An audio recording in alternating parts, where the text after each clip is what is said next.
All right, here we are. Hey, my cam worked. It looked like it didn't for a second. This is Sahara Drac, and we are on Nexus Drafthouse. This is a show all about drafting, draft analysis, helping you draft better in your own games, and also better understand drafting when you're watching pros do their things. This is our 26th episode. I've been doing it for like 6-7 months now, and we're always happy to do it and have you here. Let people know that it's on. We've always got very informative guests that know a lot about the game and can teach you a thing or two. So speaking of, our guest tonight is Batterry HotS. How's it going, man? It's going pretty good. Good. Teach good. people things. Oh, geez, so much pressure. That's why we're here. You have to teach at least one person one thing, otherwise fired. Yeah. Try not to pass on too much misinformation. Yeah, that's cool. No pressure. It's all right. Yeah. So this is your first time on the show, but we're happy to have you here. And tell us what's going on with you and HotS right now. Where you're playing, what you're doing. HGC Open. Here's the dorm. What's going on? Right now I'm a captain for Even in Death, and I actually did the drafting for Even in Death. I've been doing it for a couple months now, so coming on this show is kind of fun. Oh, okay.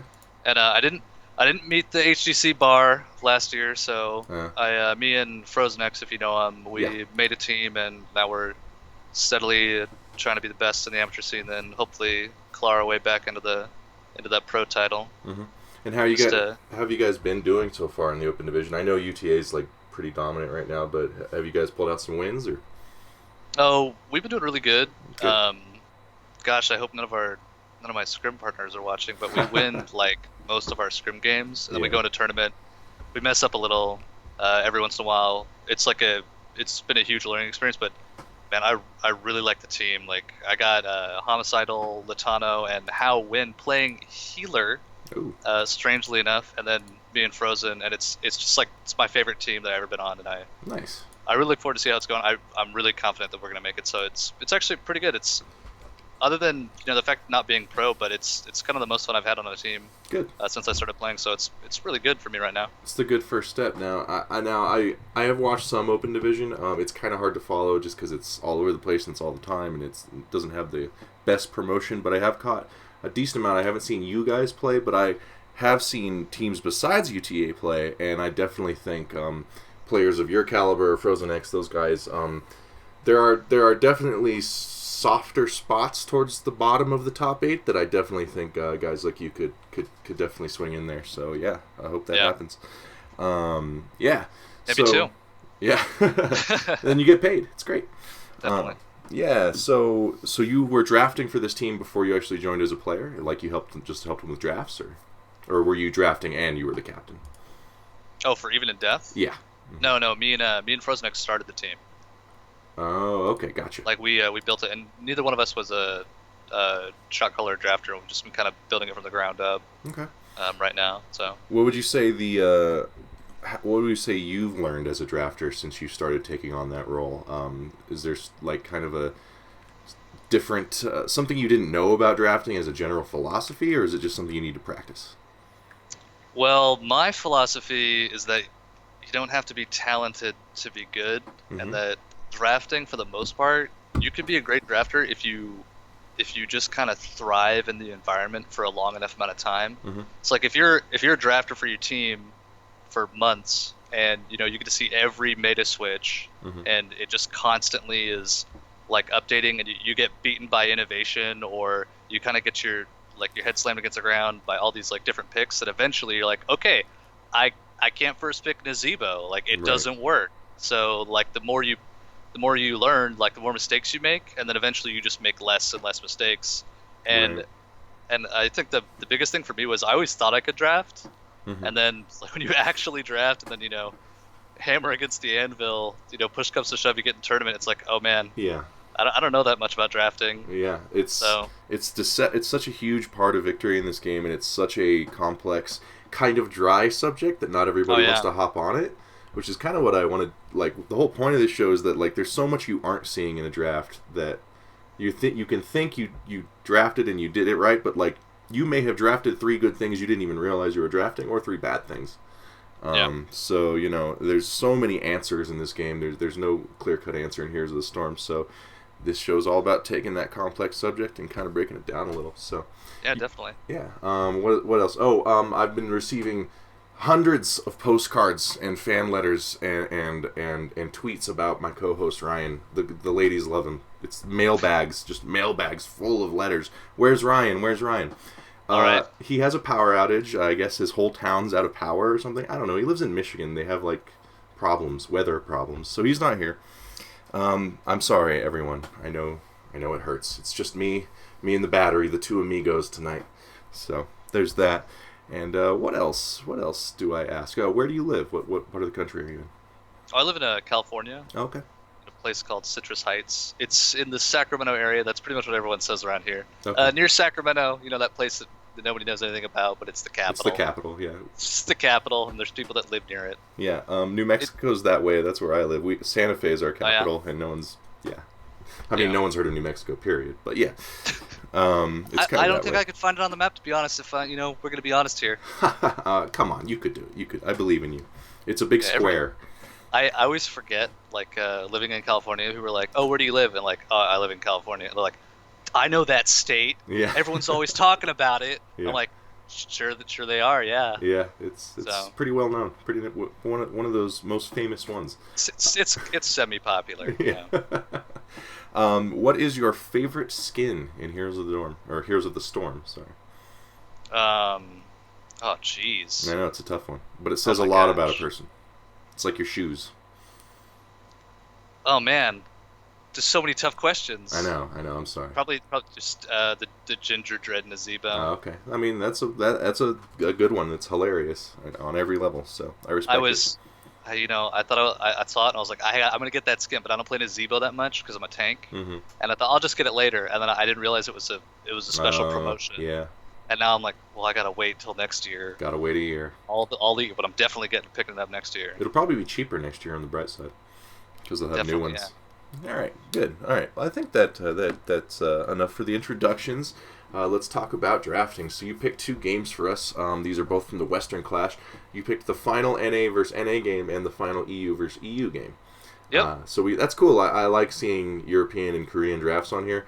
We have mostly American guests just because of scheduling and stuff. So I always like other regions' drafts. So yeah. So the first game you picked is an NA game, though. It's Tempo Storm versus Teammate, their final game on Tomb of the Spider Queen. So tell us a little bit about Tomb of the Spider Queen and general drafting ideas on this map. Well, this map's definitely it's kind of an in between. There's two kind of draft styles that everyone usually goes for, and it's like killing the enemy team better and outmaneuvering the enemy team for the objective. Mm-hmm. So usually on big maps you want a global, but even smaller maps like BOE can benefit from it. Mm-hmm. But Tomb of Spider Queen, it is a big map, but yeah. it feels really small. The lanes so are people tight.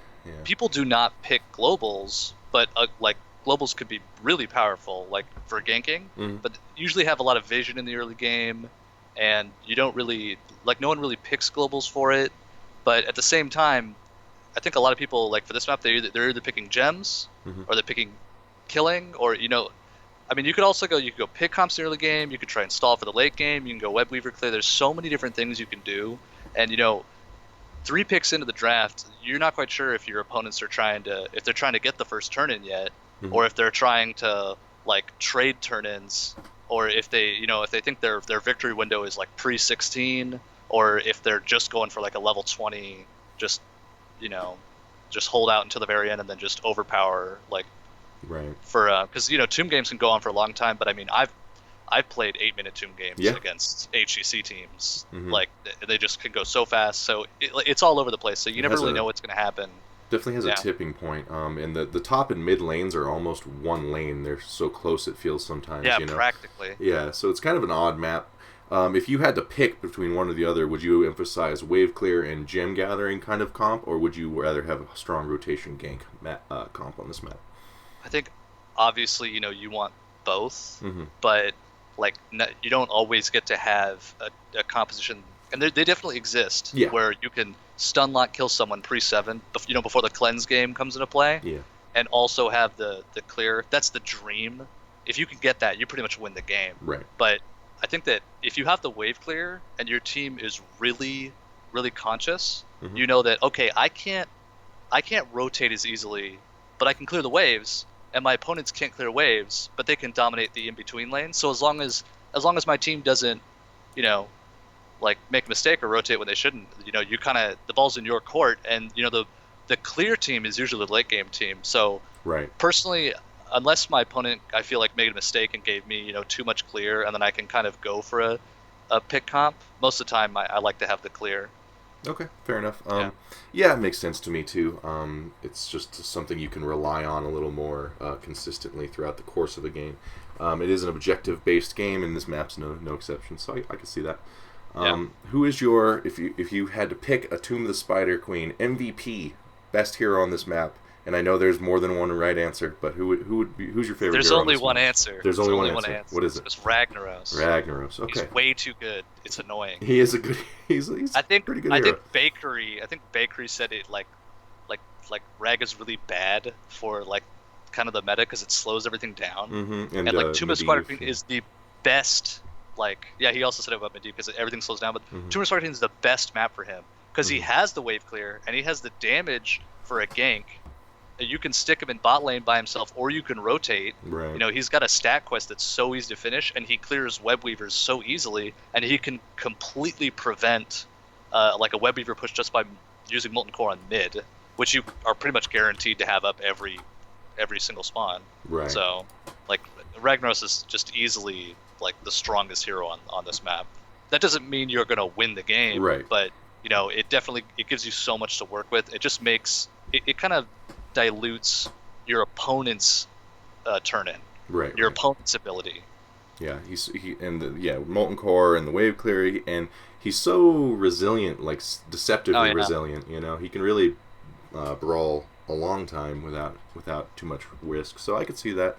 But getting to this draft, Team 8 does have the first pick, and they actually I shouldn't type ban. That's not how this works. They ban out the Rhaegar first, so this is already an interesting choice, something you don't see a lot. Why do you think the Rhaegar ban was here? The last couple times I scrimmed some HGC teams, a lot of people go for the Rhaegar because Rhaegar has great wave clear, and he's got good AoE sustain heal. He's got good burst defense, and he's got that cleanse on 7. And people don't realize it too much, but he's actually a gank healer too. Yep. Like he's a little bit of a jack of all trades, but the huge thing about Rhaegar is that Rhaegar can rotate incredibly easy on this map. He can rotate from mid to bottom, and he can take giants by himself. That's what I see a lot of people do. They pick Rhaegar in like on the 1-2-3 or the 2-3, and just have him just help everybody out. And then maybe they switch over to like a 3-man rotation from mid to top.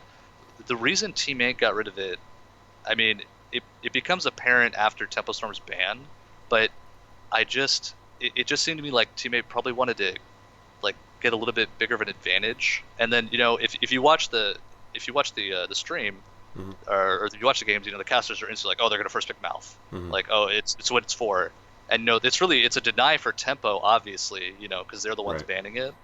But like even though I'm touting Rhaegar to be so high up, I couldn't believe when I saw the ban. I was like, there's some master plan at play here. Right. I remember the casters saying.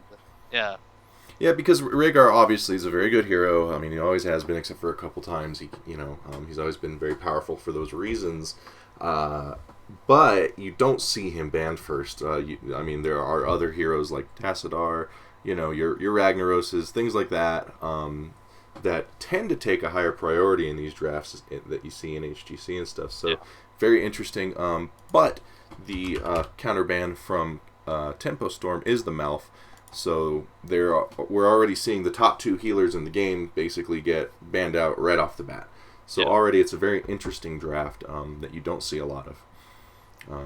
Mouth is king. Yes. Of healers on this map. Yeah. Specifically this map, there is no better healer. He can. You hit 4, like, you can stall turn-ins. You can stall 2 different people on 2 different sides of a turn-in, with your W, maybe an auto, or like a long-range roots. It's like he can stall so much. He can create so much for you, and he's got those roots. The 1.25-second roots can be a great follow-up for a gank. Like, you have Mouth, you've got the sustain heals, and you've got the the gank ability. Like, he's crazy powerful. Tempo Storm bans him because they don't want Teammate to have him. Right. And I think that Tempo Storm wouldn't ban Mouth against any team, but because Teammate, they do a lot of combos. Yeah. Zeratul isn't picked a lot on this map, but if you ever watch like Mouth Zeratul games, like Teammate does it the best. Right. They get the perfect VPs in a root silence, and you can't really plan against that too much. Yeah. So I think Tempo Storm's like, we don't want to deal with the Mouth root into the Entomb or into the Mosh or something. Just get it out of there. Like, take away the combo. Right. Because Teammate has come out as one of the most impressive teams in NA recently, especially after this Western Clash. And I think a huge part of it is because of that execution with that lockdown of that single person that they do. I mean, they're very good at, obviously, Glaurung, either on Rag or on Zeratul. They know how to execute a combo better than anyone in NA right now, I think. So, as far as the top 8. So, makes sense to get rid of the best enabler of that kind of combo. So smart ban from Tempo Storm there. Still, we'll see how the Rhaegar ban works out because they do first pick the highly contested Tassadar. Any thoughts on Tassadar? Oh yeah. I've played a lot of games. This is the last game for Tempo Storm or team. Like, going into this draft. Yeah. This is the final NA game. Right. Ever where Tassadar has infinite duration shields. Like, after this, it's gone forever. Well, maybe not forever, but it's going to be gone for a long time. Yeah. And you might see Tassadar first pick today, but it's more of a combat shield situation. Tassadar on this patch, you can load up your team with shields, and the globe setup on this map is just so incredible. Trying to get that 40, who picks globe talents that go to 40 stacks? I mean, it sounds really dumb. Yeah, it's a lot. Yeah. But his is just so good, and picking him here makes sense. He's kind of like the Mouth 2.0 with the turn-ins. And we all know how ridiculous Tass is right now with his Oracle on a 15-second cooldown. The shields that give Life Leech passive, and then you can stack the Globe Talent to give the permanent duration. It makes sense, and it's Glaurung, you get Vala, you get Illidan, you get Tracer. It's I think it's a double hit right there. And plus, Mouth's gone, Rhaegar's gone. Right. You're not going to get Tassadar's just even stronger. I mean, the healers get stronger the more you ban.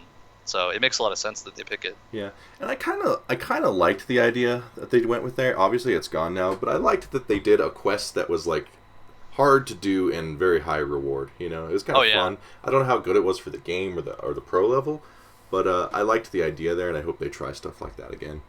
I think they probably should have had a better 40 globe. Not better, but a different one. Right. Because, man, when you hit that 40 globe, it's just insane. It's a lot, yeah. if you just feel okay, let's just wait 40 seconds, get everybody a shield, we'll stall for a bit. It's crazy how...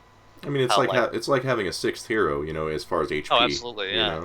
It is insane. And then sometimes they get that level 20 talent that gives everyone a storm shield or a full shield. It's just wow, But again, 40 globes is asking a lot. But Tassadar, even with the half shield, great hero. Even with the half shield. Yeah. Yep. Still very, very strong. So a very common first pick. You'll see if he gets through Tassadar there for a teammate. So Tempo Storm picks up Ragnaros, as you mentioned before.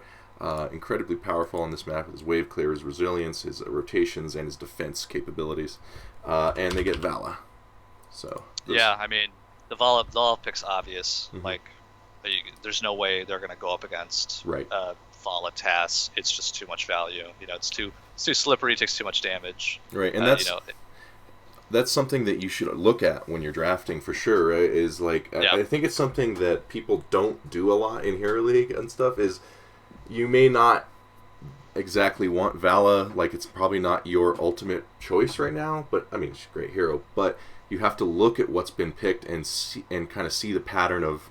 It's pretty obvious that Tassadar's best pairing is Vala by far. Oh, absolutely. And then Tracer.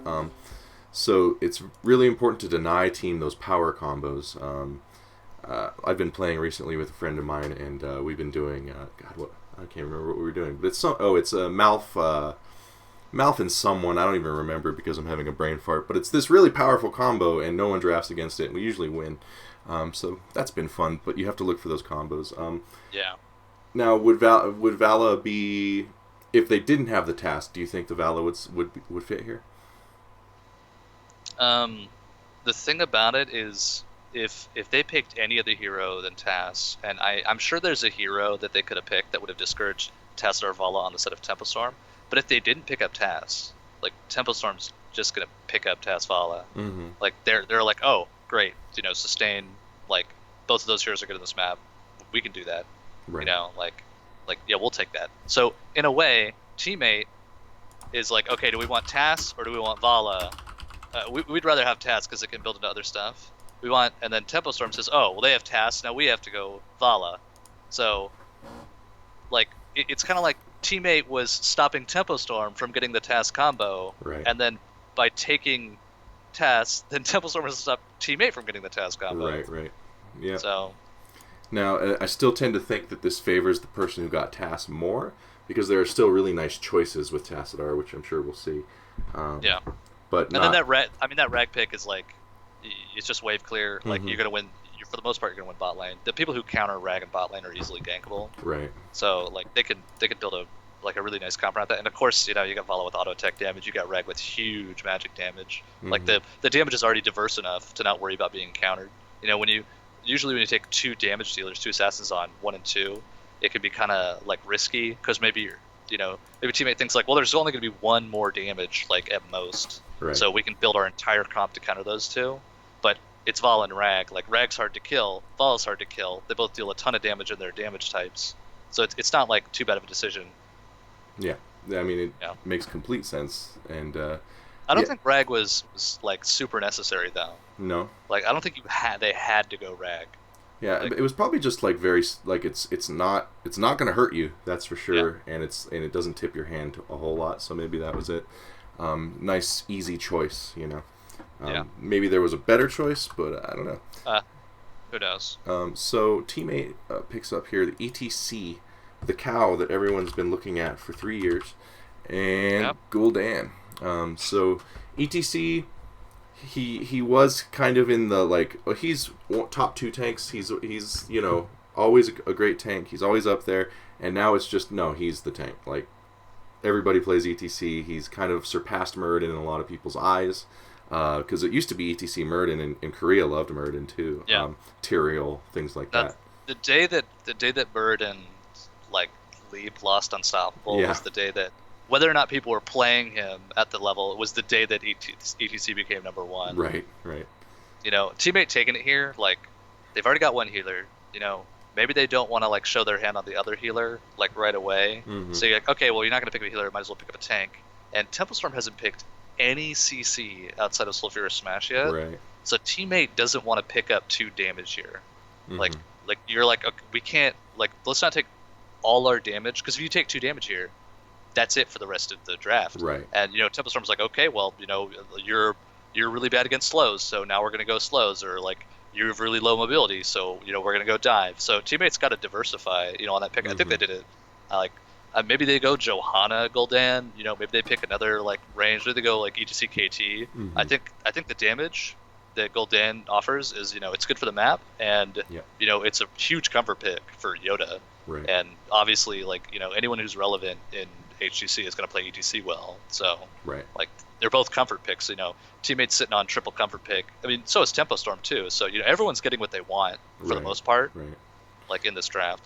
Now the so that's an important point you emphasize there, is that you want to, even though there are heroes who are the best and most powerful in your eyes, you want to get heroes like tanks and healers. Not necessarily all of them, but you want something early. You don't want to get 3 damage right away, because then you can be picked around. If they had picked up the Tracer right away, they'd have been like, oh, well, I guess we'll take Varian now. That way you don't ban him. The funny thing is okay, so later they're going to take Tracer. Yeah.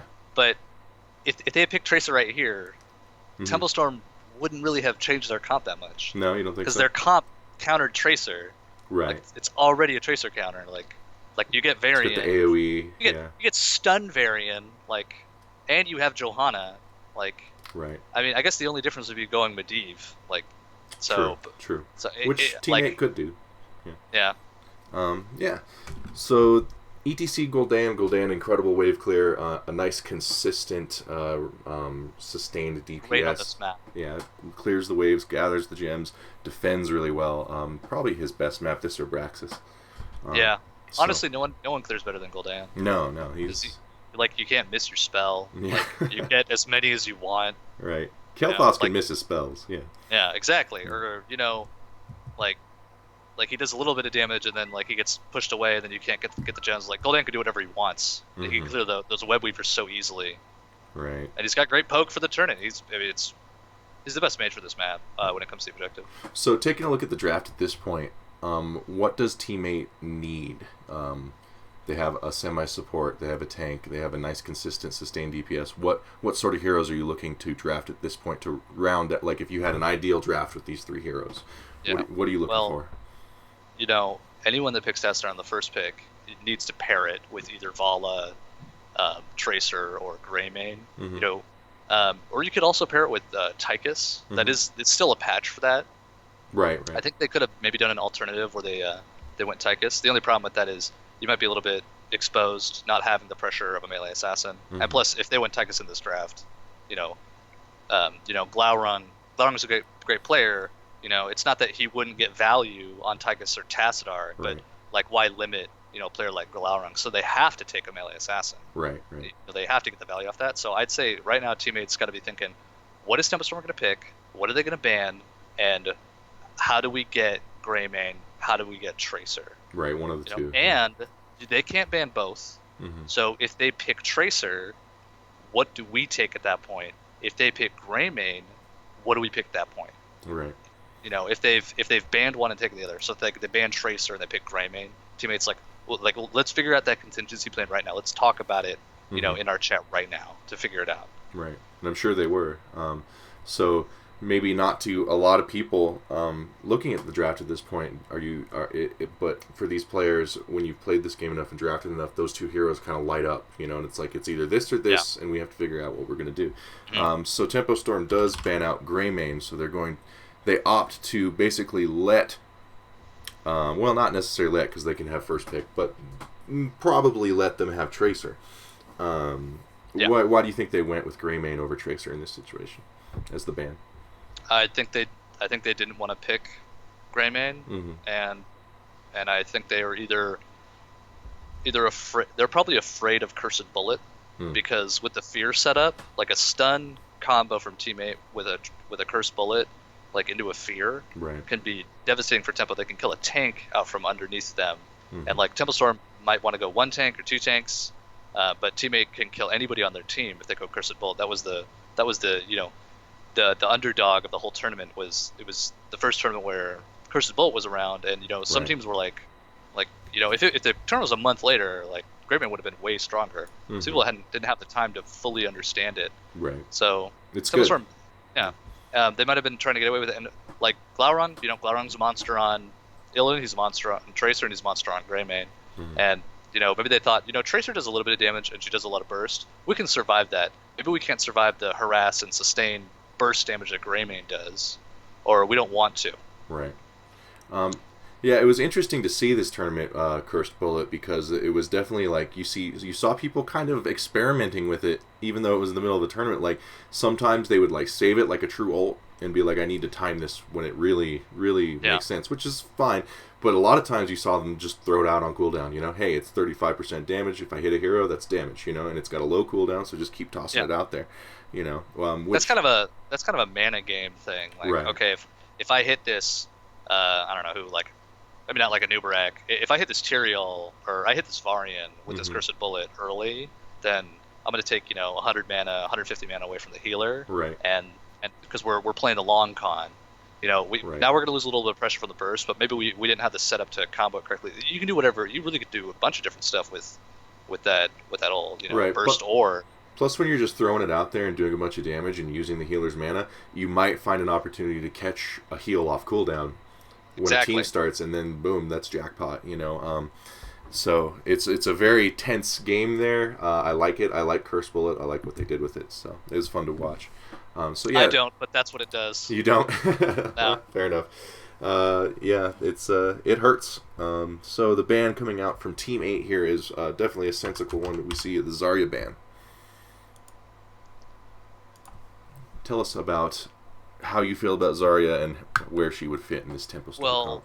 in this setup, Zarya is going to get a lot of energy Yeah. because it's against Gul'dan, Mm-hmm. or it's against Gul'dan. It's going to get a lot of energy because if she stands in the wave, Gul'dan can't clear the wave. If Gul'dan gets a really nice E on somebody, like Zarya can eat 3 seconds of it. Mm-hmm. And plus, like, they've got an ETC slide and a fear, and they're going to be bursting people, and Zarya stops that. In addition to that, Zarya is Tassadar 2.0 when it comes to shielding her teammates. Right. She's fantastic when it comes to shielding her teammates, and she's a very unique tank because you have this mini Chromie constantly Mm-hmm. dealing damage if they decide to go the demolition build. So you've got a little bit of attrition there. You've got Great the anti-poke. poke. You've got good poke. You've got great anti-poke. You've got Mhm. great anti-burst. And then the late game, you can do double cleanse or double shield. There's a lot of stuff that can work out, and it's perfect in Tempo Storm's comp. It's fantastic. They've already got wave clear with Vala. Mm-hmm. You bring in Zarya. Zarya's got the poke for the point, and she helps wave clear. If teammate wants to slide in, to kill somebody, if it's not Zarya and Zarya's got energy, that slide just can't even happen. Right. Because Zarya's gonna tear them apart. Yep. And plus, anyone that's played against Zarya on Tomb of Spider Queen, it's a real pain to get a turn in Mhm. against her. Definitely. So yeah, I mean, And Zarya not- just produces a lot of value. And not only that, but she's one of the strongest early game heroes, especially when there's a lot of clashing happening in the early game. Oh yeah. She can just prevent so much. Like on Braxis, Zarya is your go-to on the 4-man. She just her and Medic basically you win that 4-man. But so early game, the poke on the her big weakness is kind of mobility, and on this map she doesn't need as much, especially you don't early need it. game. Yeah. Small map Small or map. smallish areas. Yeah. So yeah, that's why they banned that out for sure. Yeah. So this is where Tempo Storm's draft gets a little kooky. They go for Lucio and Johanna, although I guess the Johanna's not that kooky, but Lucio, you didn't see him. We saw a couple teams mess around with him in this tournament. We didn't see him a whole lot. He didn't seem to work out too often. But Lucio Joe. So what do you think of Lucio? Well, at this point, I thought it was kind of strange Mhm. because teammates have burst, they're setting up for burst and they're setting up for team fight ultimates, and Lucio doesn't have a cleanse. Right. Now everybody says, "Oh, Lucio's got a cleanse at 20." Well, I got to tell you, people don't go that talent. Yeah. They don't pick it. You want the infinite, You either want the reset. the 30-second ult. I don't know if you're aware that it's 30 seconds if you take that ult, That's crazy. which is fantastic for constant re-engages, or that double E, which Mhm. you'll see June take up. A lot of mostly everybody's taking that talent. It's just it's 100 mana for just 5 seconds of just a huge amount of heals. Yeah, and for it wins fights. It allows the players to be a little more reckless. I think Tempo Storm wanted to look to get kills here. Johanna is there to clear waves. Mhm. At this point, it's pretty obvious to me that Ragnaros is probably going to be in the solo lane, and Tempo Storm is looking for to apply a lot of pressure. Lucio's a counter to Greymane in the early, or not Greymane, Gul'dan in the early game, because you can boost right in there. If he steps up, you boost out with that 45, and you can catch him off guard. Right. You can even catch Tassadar off guard. Mhm. Yeah, he dies more easily now. Lucio is one of the best gank heroes Yeah. pre-7, and pre-10, because that mobility, you can just drive the wedge so hard. I mean, they do. If you Right. watch the game, they get a couple of kills that don't Mhm. seem like they'd be too obvious. I was kind of curious. They went Johanna. I thought they were going to go Varian right here, Okay. but now that I think about it, there's no way teammate goes Varian because then they don't have enough damage to win the game. Right. So Tempo Storm doesn't have to pick up Varian, and plus maybe Tempo Storm thinks that Johanna's going to be the main tank. She's going to be the counter Mosh, which it's a great pickup right here Easy to counter the counter. Mosh. Mhm. Yeah, definitely. And then they're like, oh, we'll see if they pick Tracer. If they pick Tracer, we pick Varian, they pick something else. Maybe we want to adapt our pick, but we can't adapt as hard if we pick Varian right out the gate. Right. And like let's see what they do first. They definitely don't lose for it. ETC's gone. Like there's no way your opponents are going to pick a tank. NA doesn't play too much like of the other tanks like Stitches or Tyrael as much. Like they probably wouldn't want a Tyrael here because they're not going to pick up a melee assassin. Yeah. So it's, I don't know. It makes a lot of sense that they go Johanna. It leaves them open. You want to save that last pick on second pick for the counter. Right. Like you don't want to gamble on needing that last pick hero. You want to be like, okay, this 4-man can win the game, and this 5th pick is going to make it easier. Mm-hmm. And Temple Storm has definitely done that, like with this draft. When I was watching this draft, I saw the TAS, ETC Gul'dan, Rag, Vala, Lucio, Johanna. I thought the Lucio's kind of weird, but I think Temple Storm was the team to pull off, like constantly kiting. And I really think like they're winning the draft right now. Yeah. Like it's obvious teammates gonna take another damage. That's gonna be good with Tastar, and there really aren't any left. So like taking Johanna to reduce damage at this point, like I think it's really smart. I think the Lucio pick is just like they, I'm not saying he's not the highest value. I think he's the highest value, but that's what Temple Storm believes too. Right. And what's their other options like Kharazim? That's what I was gonna say. Is the healer pool is getting pretty slim at this point, and like you said, the early game ganks with Lucio are incredibly strong with that speed.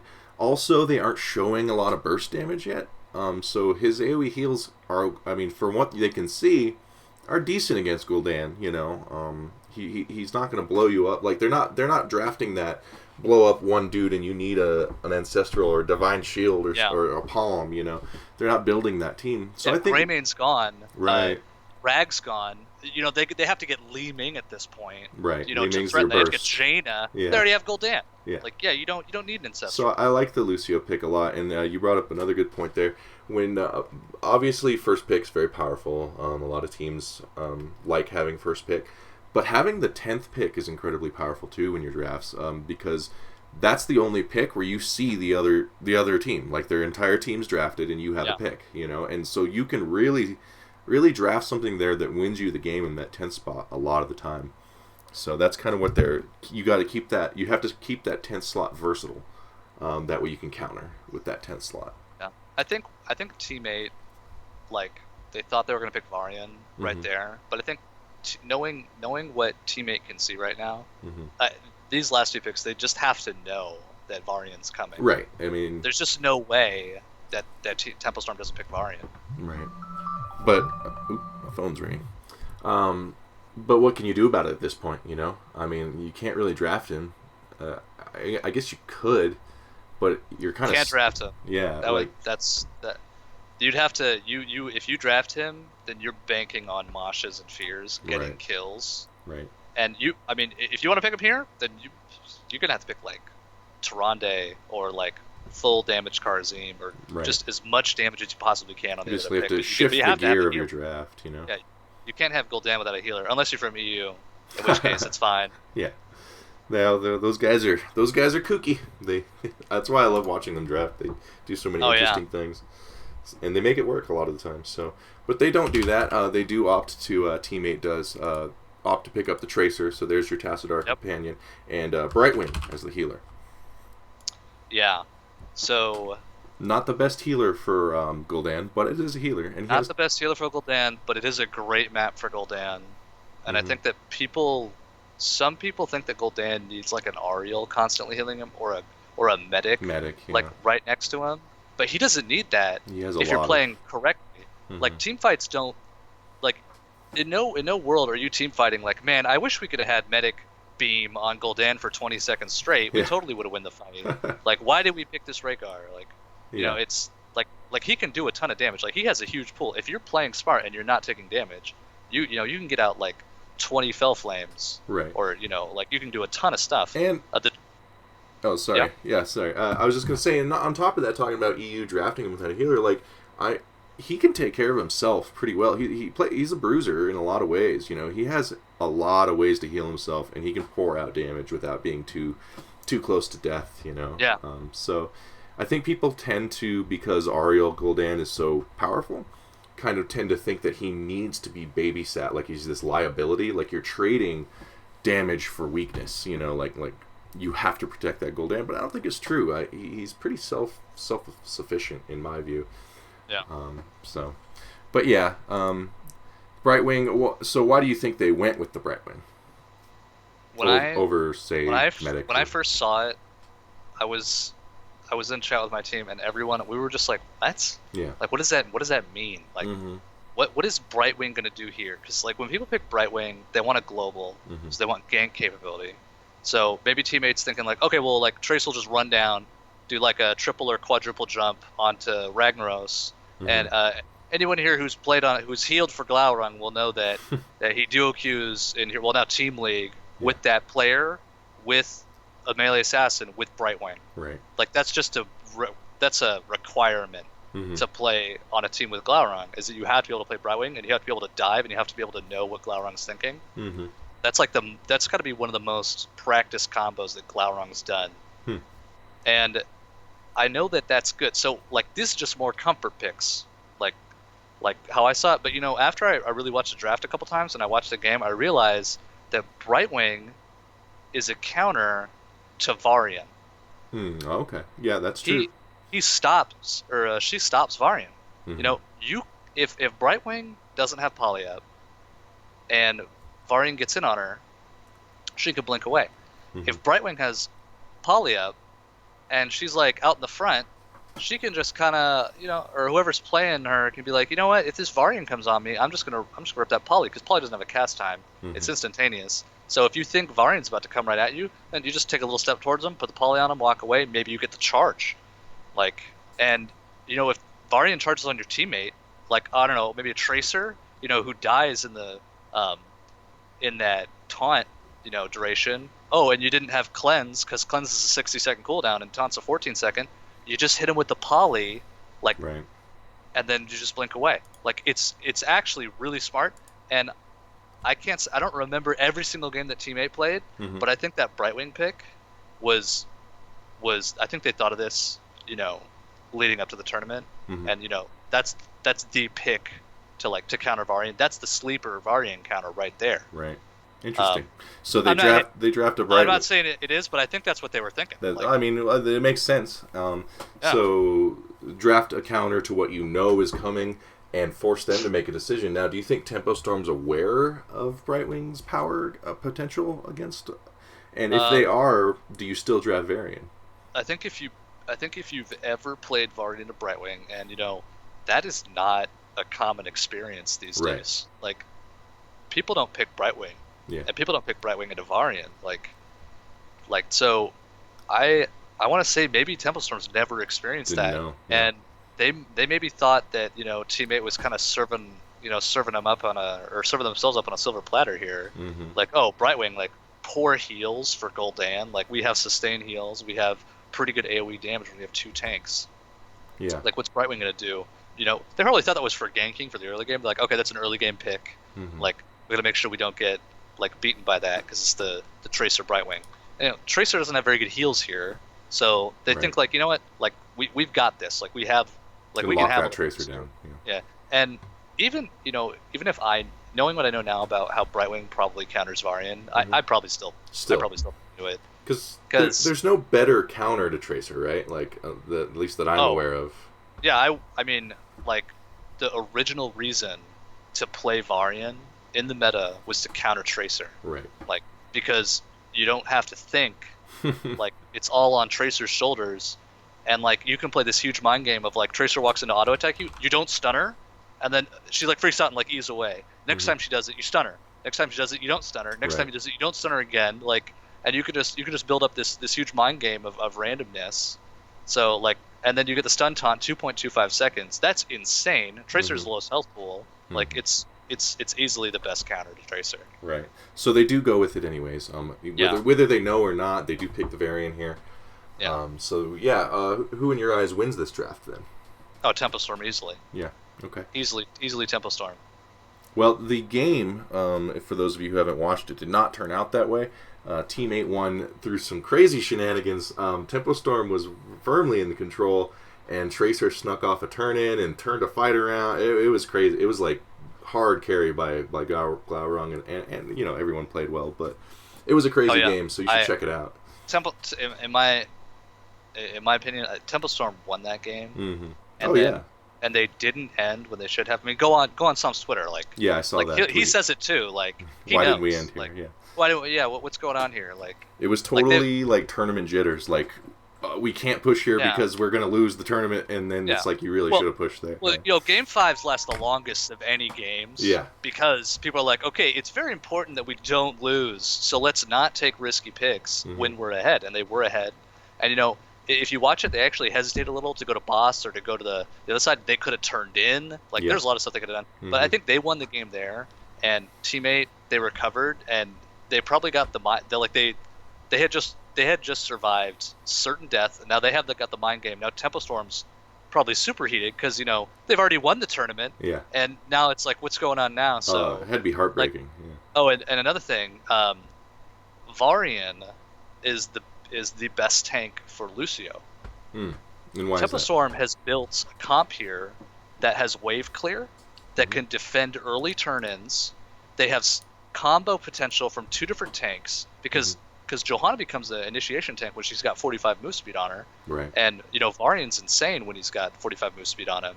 So they've got this huge early game. They won bot lane. Like, usually when you pick Tassadar, you don't win bot lane. Right. They've got their first rotation pick for bot lane. Johanna's hard to kill. They've got CC on the team. This is just like, it's Tempo Storm's game to win. They've got all aspects. And the thing about it is, teammates, their victory window is like between like 10 and 19 because the second Tempo Storm hits 20, the only way to kill their team is by landing a 6-second mosh. Right. It's the only way. Because you you cannot kill that team, because if Varian goes glory to the Alliance, and Lucio has taken that 5-second, even if he hasn't taken the 5-second, glory to the Alliance with Lucio, it's 20%. Like, it's 50%. It was 50%? I thought it was 20%. 50% increased healing. Oh, wow. On top of, you're already getting a 90% increase on your E. Like, you get this huge amount of heals for no mana on a 25-second cooldown. It's preposterous. They can take as many sloppy trades as they want. They can drop the banner on a bad engage, get the amp, and literally feed someone to the enemy team, and they won't die. Right.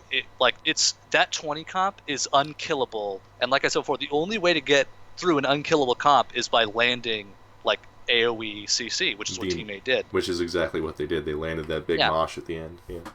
Yeah, and plus, I mean, Tempo Storm, they've got what is that? Rag's got a cancel for mosh. Rag has a cancel for mosh post mosh start. Vala has a post mosh start.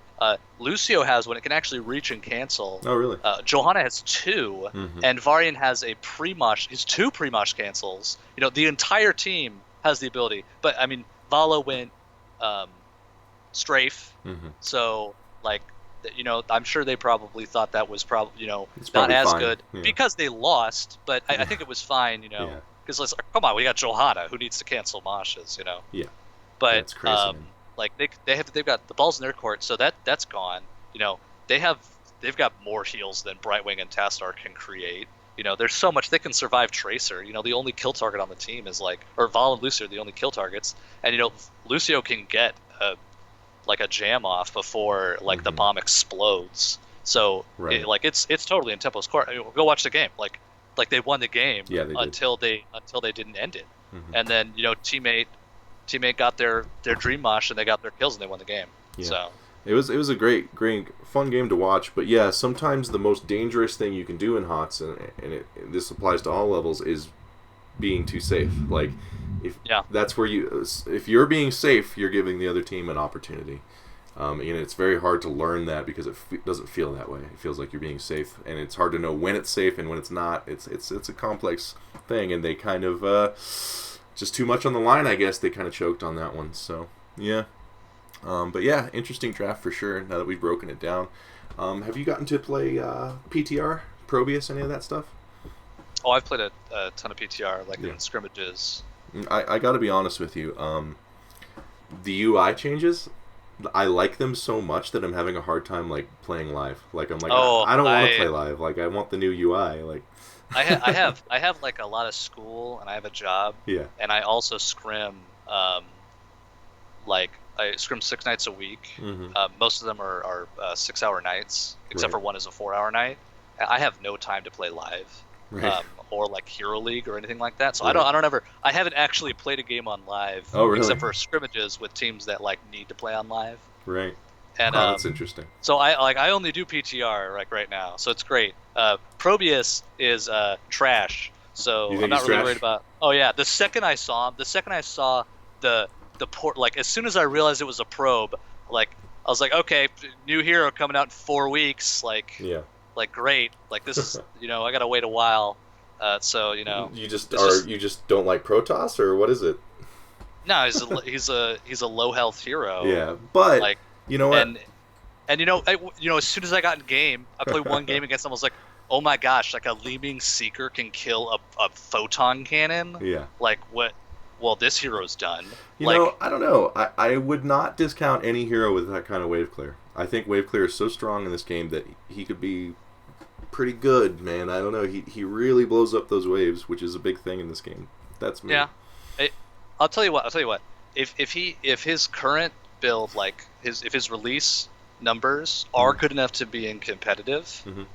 We're not going to see it until like a while from now, because it is not inherently, it's not intuitive or obvious right now how he's supposed to be playing competitive. Right. Like he's incredibly fragile. Yeah, it's true. He's like Zeratul counters him. Mm-hmm. Like you can't stand next to a photon cannon the whole game. Yeah. Like one thing I will say about Probius before we move on is his pylon talents at 13 are amazing. Yeah, like, the vortex awesome. one. Oh yeah, my the god. ability power or the shield or the attack damage. Those I like those talents. Like I think that's really cool. Like I like most of his kit. He's really awesome. Yeah. But his numbers are just so low. Like and his health so low, and some of his talents are weird. Like get 10% max life. Like cool, yeah, on a guy with no life. Yeah. Like Yeah. I'm not writing him off yet. I think he might have some potential. But we'll see. Yeah. The UI I love. So I'm really happy with the PTR right now. Me too. I don't have to ask my teammates for their cooldown, Yeah. or I don't have to open the talent. Not bashing them. I don't have Yeah. to open up the talent screen and Mhm. block my view. Yeah.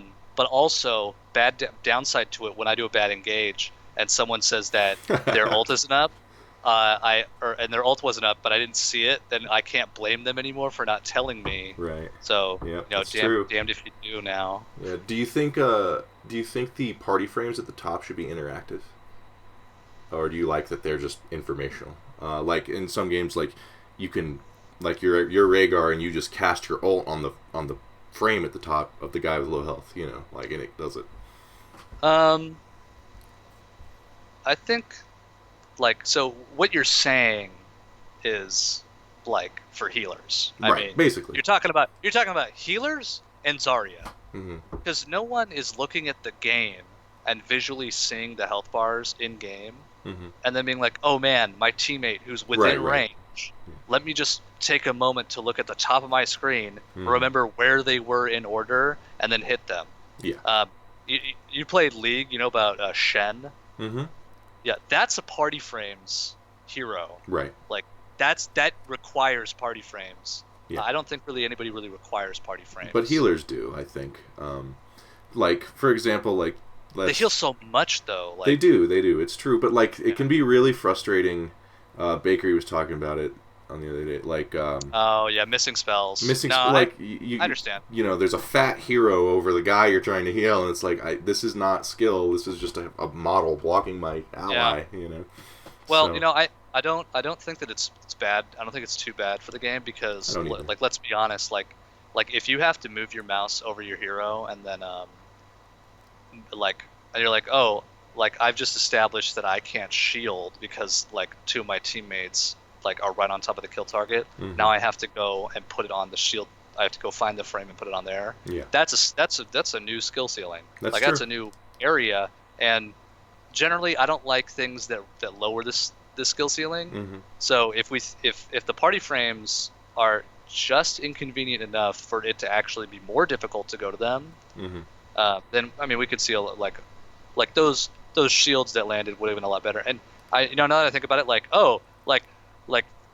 MVP Black has just won the tournament because like someone missed a shield. Like Right, right. You like don't want now that. I want the shield to land. I want the good games. Right, Like right. I don't want people to get polyed. I Mm-hmm. actually just played a scrim game today where I missed a shattering throw on someone who just got Lucio ulted Mm-hmm. because they're right on top of each other. I thought, gosh, that is so annoying. Yeah, Like, like I have to not only have to figure out where they are on the screen and then go to the other side. yeah. So I mean, I know what you mean. Yeah, I'm kind of for it for those reasons, and obviously it would help healers the most, but I think it would be a good thing. I don't know. We'll Yeah, see. We'll see if we'll see. they do it. So the second game you picked was a European game, the final game between Fnatic and Dignitas on Dragonshire.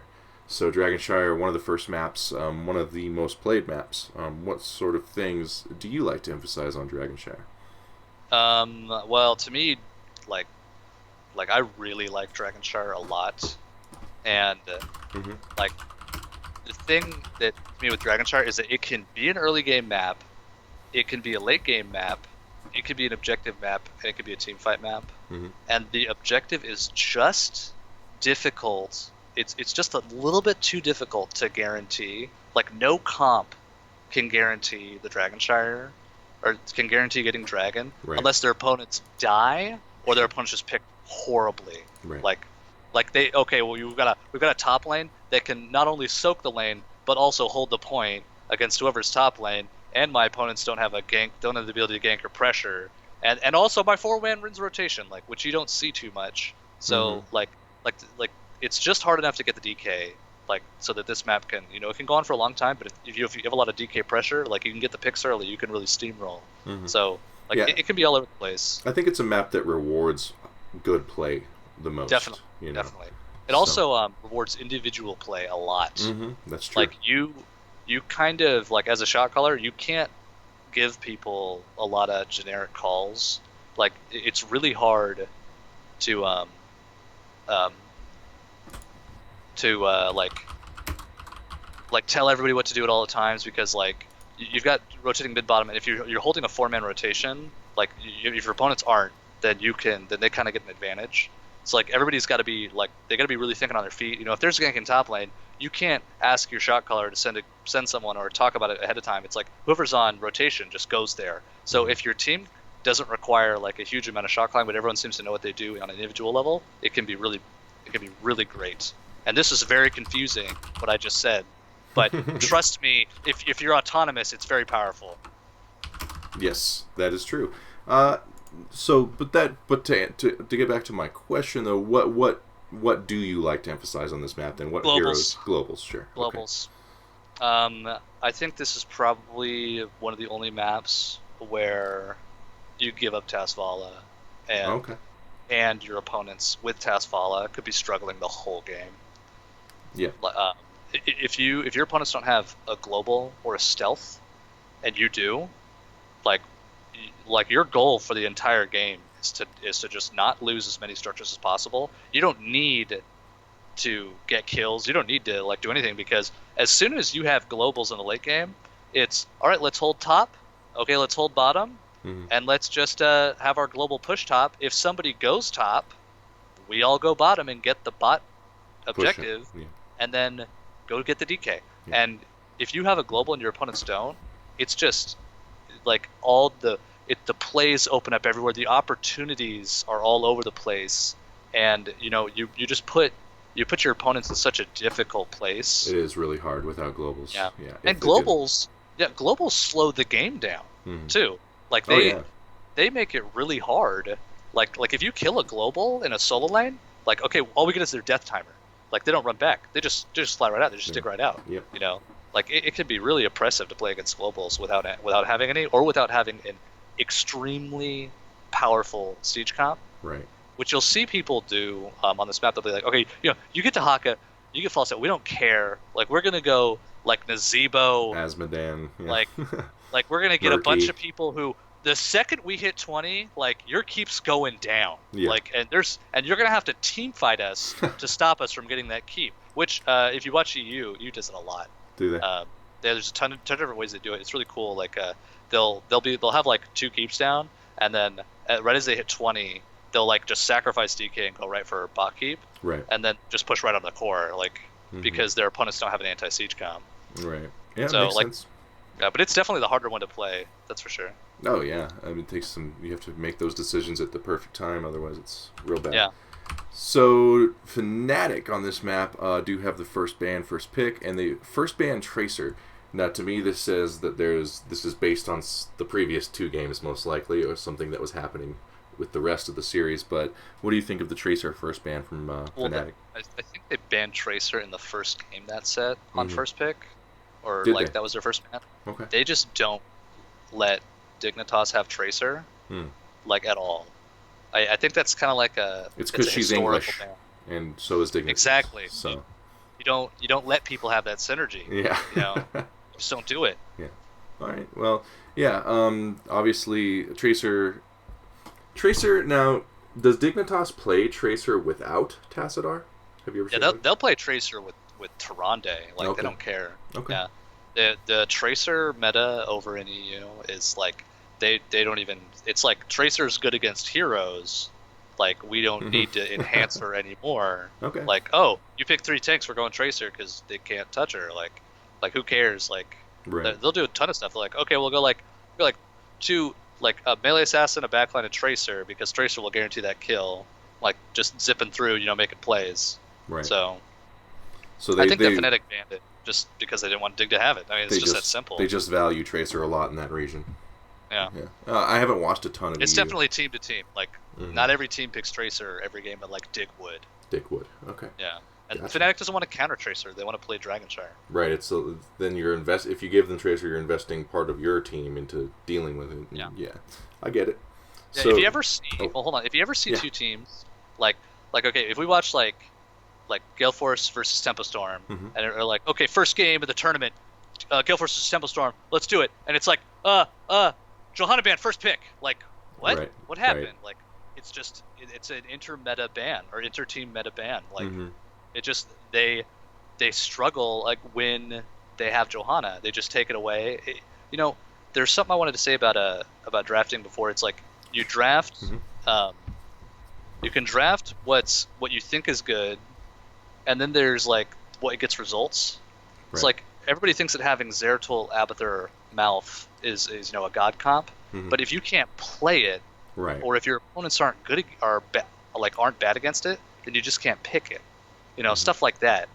So I think that a team like banning Tracer, it's like we just think that all other avenues Yeah. are easier. We lose to Tracer, so we're gonna ban Tracer. Yeah. That simple. Like, and that's the thing that's very different on the tournament level of Heroes of the Storm is, and I think a lot of teams could benefit from, is banning and drafting just what works for you stylistically. Yeah. Like rather than Oh, meta. definitely. And some teams do it and some teams don't. And some teams do it and still don't have a lot of success. Like I think Naventic drafts for their own needs. I think Naventic drafts like, Yeah. we lose to this, we're banning it. We win with this, we're picking it. But they have been losing, I guess, for other reasons. But I do think it.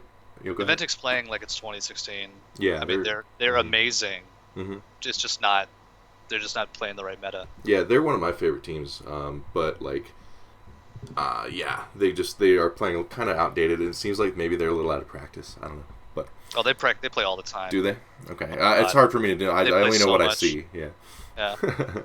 So the ban coming out of Dignitas is Medivh. So is this another situation like that where just Fnatic likes Medivh, so they ban Medivh? What's going on with the first Medivh ban? Fnatic historically has a very powerful Medivh. Mhm.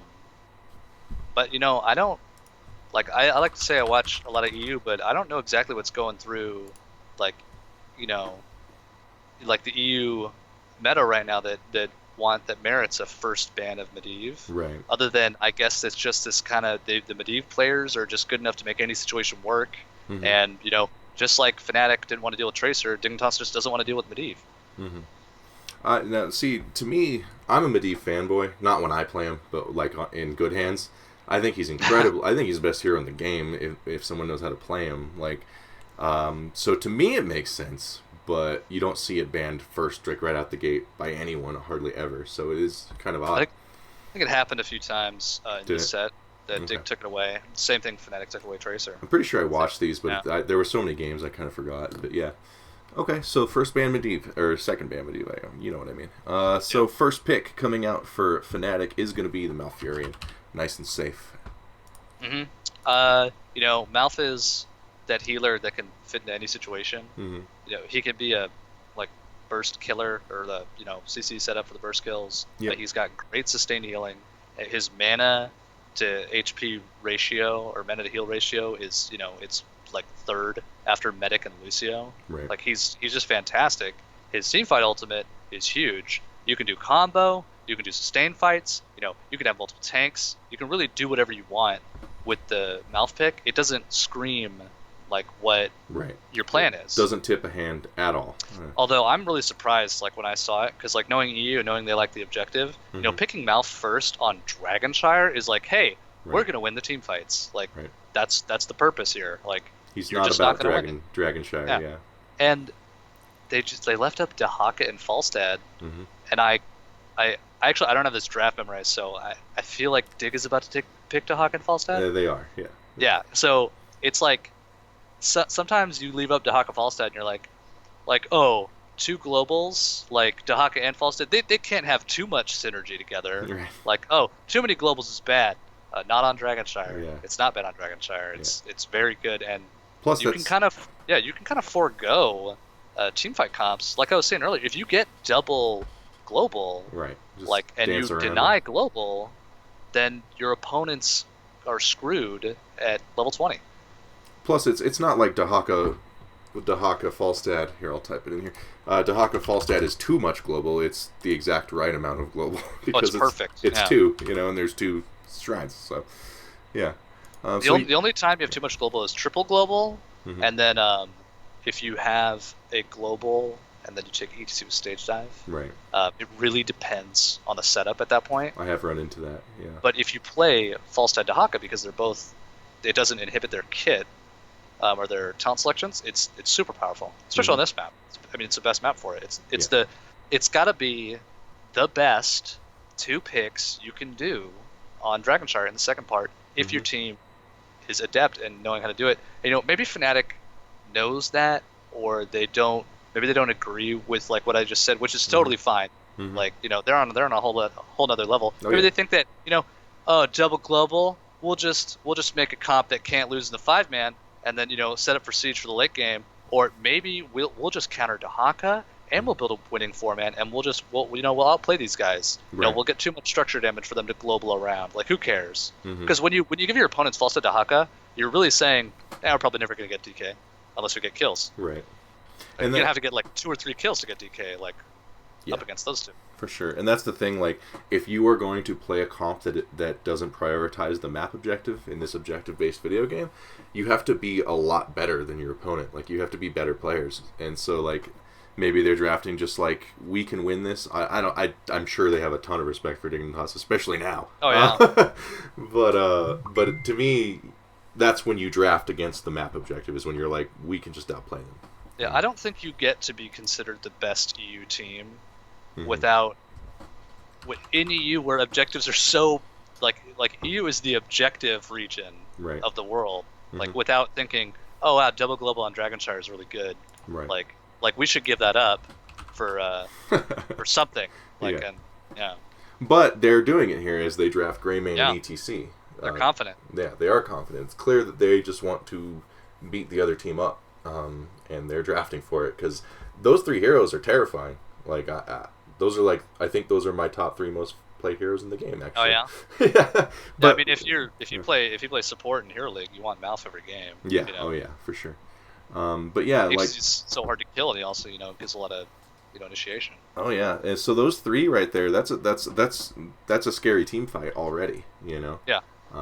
Right here with the Greymane pick, Fnatic knows that Dick's gonna go 2 tanks, and they're taking away the tank that's the It's the hardest to kill. So Right. ETC generally is one of the harder tanks to kill. It's got so much mobility, so much anti gank capability too. Yep. So they take away ETC. Obviously, you want ETC with Mouth because it just your pre-7 is just crazy. You Easy get combo, a slide through, like it's brain dead. Mm-hmm. You know, It is. imagine get a Leeming behind it, you can kill like, anybody but like, whoever can stasis like Dahaka or like maybe not out from under team or like a Johanna with, the self cleanse. Like you can kill anybody. Like Fnatic's like, okay, who? It's not who are you gonna try to not get killed. It's like, or it's like, who are you gonna pick that we're gonna kill, or like, who are you gonna pick that's gonna try to resist getting killed, and in trying to resist getting killed, you're either gonna die because you underestimated, or you're not going to be rotating, you're not going to be pressuring, we're going to take your structures early. Win-win. Lead. Yeah. But I don't know, I'm still leaning towards the globals, personally, looking at these drafts. Oh, yeah. But, so Greymane ETC, and then Dignitas bans Zeratul. Yep.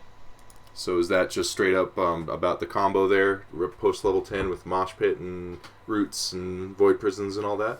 Well, the Mosh Pit into Void can be kind of tricky to pull off before 20, because the only time that Mosh Pit into Void is like really good is if you Mosh Pit slide a tour bus into a Void Prison. This can be really godly, but Zeratul Mouth is a really deadly combo, because it's if you get the healer in it, most healers can't save themselves.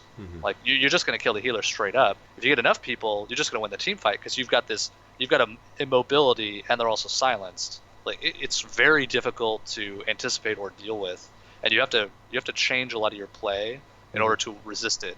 So like Dig's not planning on taking Zeratul. Zeratul's a pseudo global like for this map. They don't need another rotation. I've already got 2, so it's like Fnatic wants this, Fnatic plays it. They can't let him have it.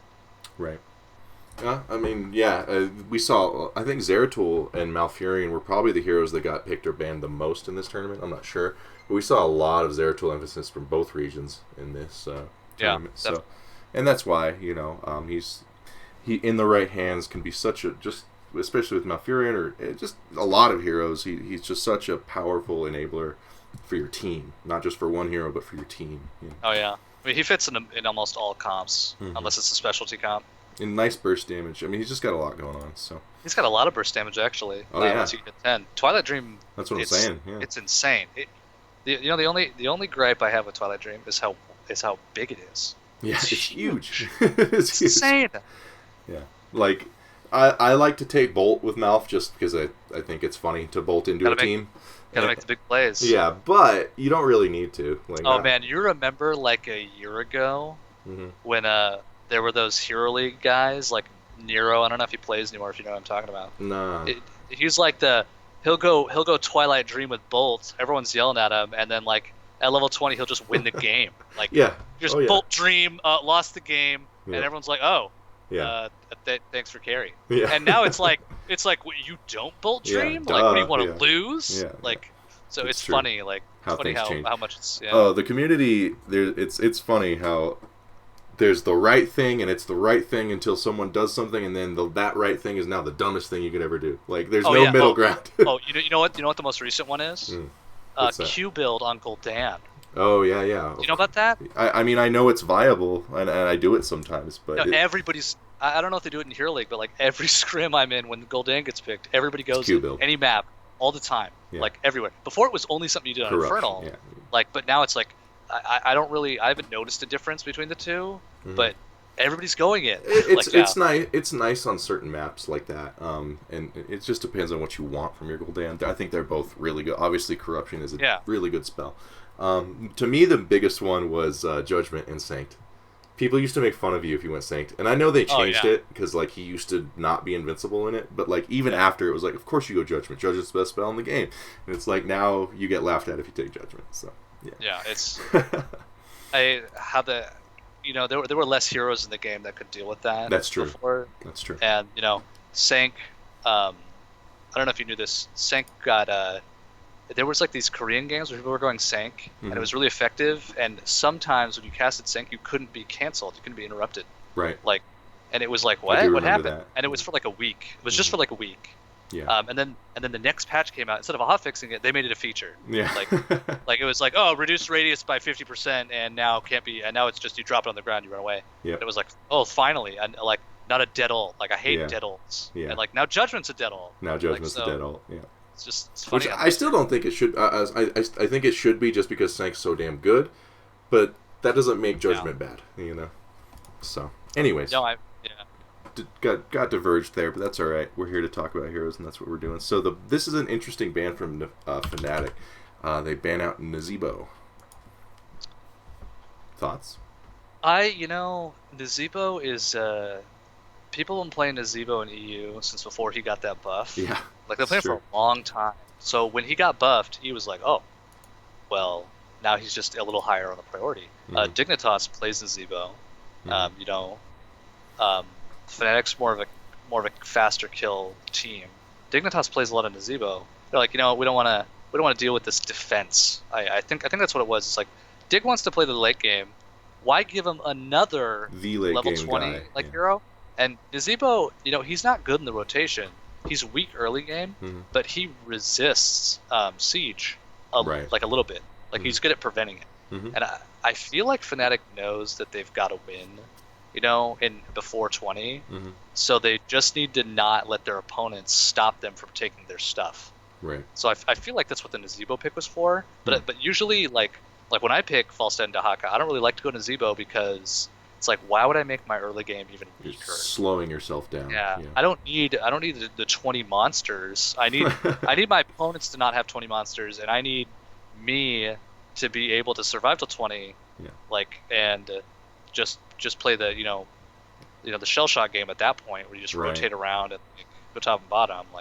It seemed kind of weird to me, but then again, it's Fnatic, so they must know something. They know what they're doing. Yeah. They do know what they're doing. To me, what it says, my thought when I saw it was, they just don't want a long game. And not only so if we give them Nazebo, not only is he going to be godly at 20, but they're going to try to get there, to 20. So we want to rush them. I don't know. That's just my theory. Could be wrong. Yeah. But I agree. Yeah, definitely. So Dignitas here picks a couple EU picks. They pick up Chromie and Muradin. They sure do. I saw the Chromie and it's like, man, the world we live in.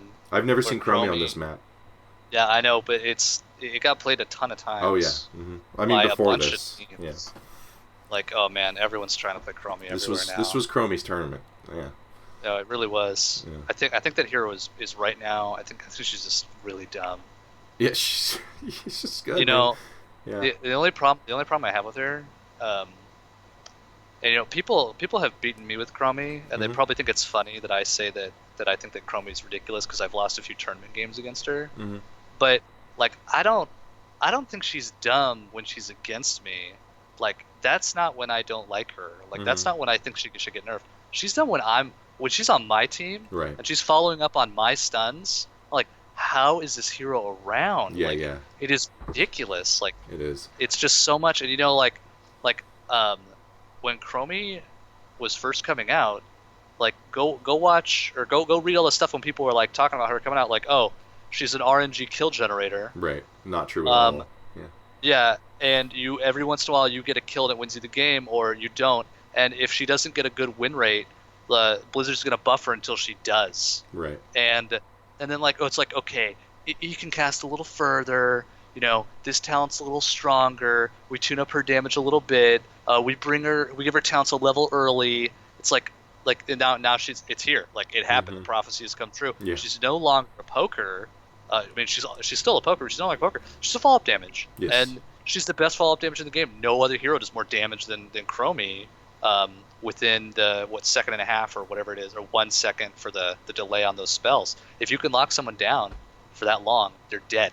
I think I feel like it was Varian, because Varian let Chromies practice that follow-up so easily. That he's... There was there was a curse game in the tournament. It was either going to be that game or this game where someone had Varian. They were rotating on Crystal Hollow from mid, top, and then mid to bottom. And they had a Rhaegar, Varian, Chromie, the Rhaegar or the Varian would stun because it's free, and then Rhaegar would put the slow down, and then Chromie would just lead it like a little bit, and they could kill anybody. Anybody. And it was so simple.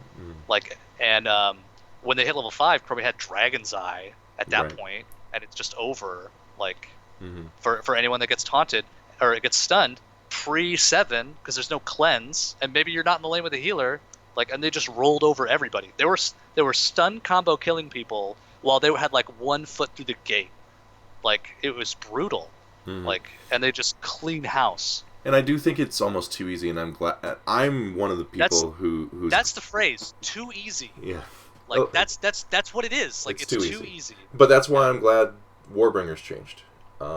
It's not that easy anymore. Obviously, it's still really good. He has a much lower cooldown, and it's still a huge slow. But you can at least cast your dash or whatever, Yeah, I mean that was a lot. It's a lot harder to resist than an ETC stun because you see ETC coming and you know it's going to do it. It can be kind of harder with Varian because you don't really you can't dodge Varian. No. You can't use a spell to stop Varian unless it's a knockback or a direct CC. You can still do this combo with ETC. It's just not as easy. Yeah. You can still do it with Bird. It's just not as easy. Yeah, but do you can think... still do it? Honestly, you can still do it with Varian because Varian is 75% slow. Yeah, that's slow. Then the Rhaegar's slow. Yeah. And if your opponent doesn't juke properly, or if you body block correctly, you can still do the combo. But that's the thing. There's a couple ifs there. There's a couple windows out, whereas before there wasn't. So I like the change. Yeah. Anyways, so Chromie and then Muradin is their second tank. Why do you think Muradin over, I don't know, maybe a couple other potential choices here? When I see Muradin, knowing what I know about the rest of the draft, it makes a lot of sense. Right. Right here, it's okay, well, they needed another tank, and with the Chromie, they want their tank to be able to build some kind of setup for Chromie. You can't really do that with Johanna. ETC's gone. They could have picked up Varian. I was kind of well, why not Varian right there? Why not just take him? You could kill ETC so early, or you could kill Greymane or Mouth. If you get a stun on Mouth, who cares if they go on Varian? Chromie can just kill him. So I was really confused. Man, why did they go Muradin instead of ETC? Because it's clear it's a stun tank. And when they do their 5th pick, I'll explain the genius behind their comp. Okay. And why I thought Dig was able to get away with the stuff that people thought was impossible. Right. Okay. So Fnatic rounds out their team with Li Ming and Tyrael.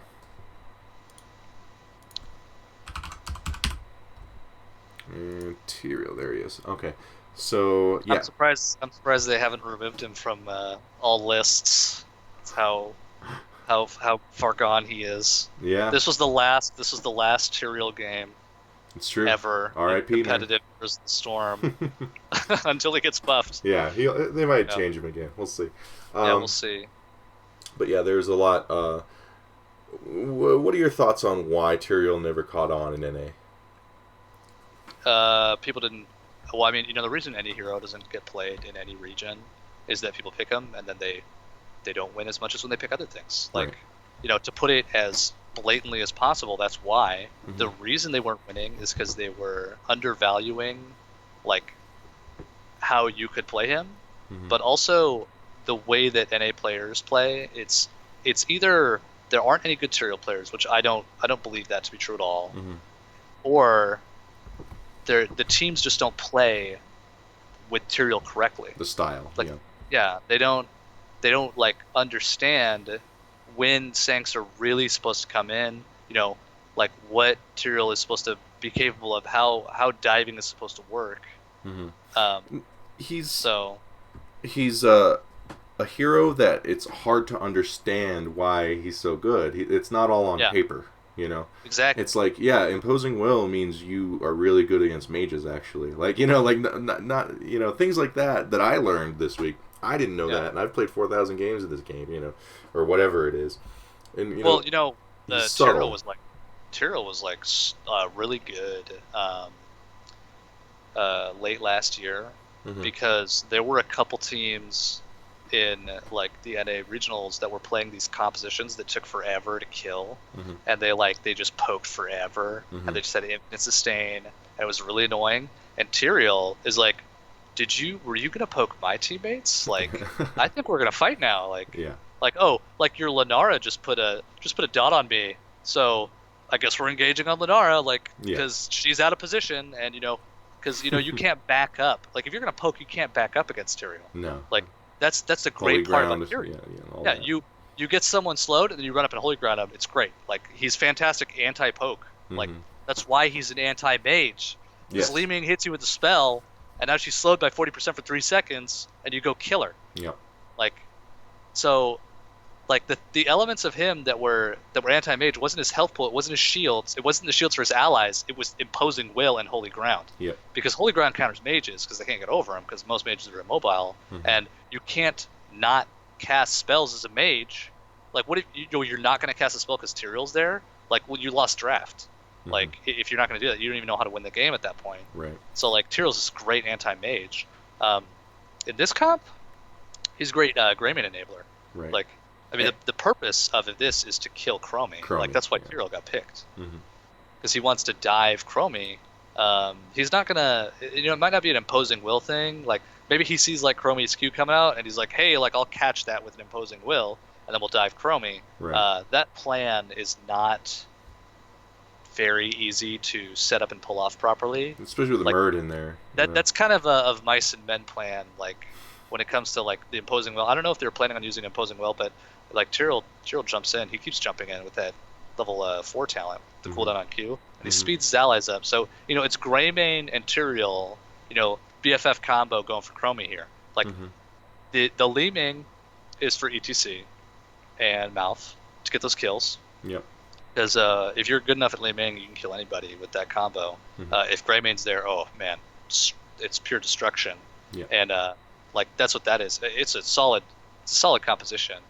The only problem, and Li Ming is actually pretty good at Chromie if you can get a force armor stacks, because like a Dragon Side W on Li Ming, like, is only gonna with that spell block, it's only gonna take out half her life instead of 90%. Instead of all of it. It's actually pretty good.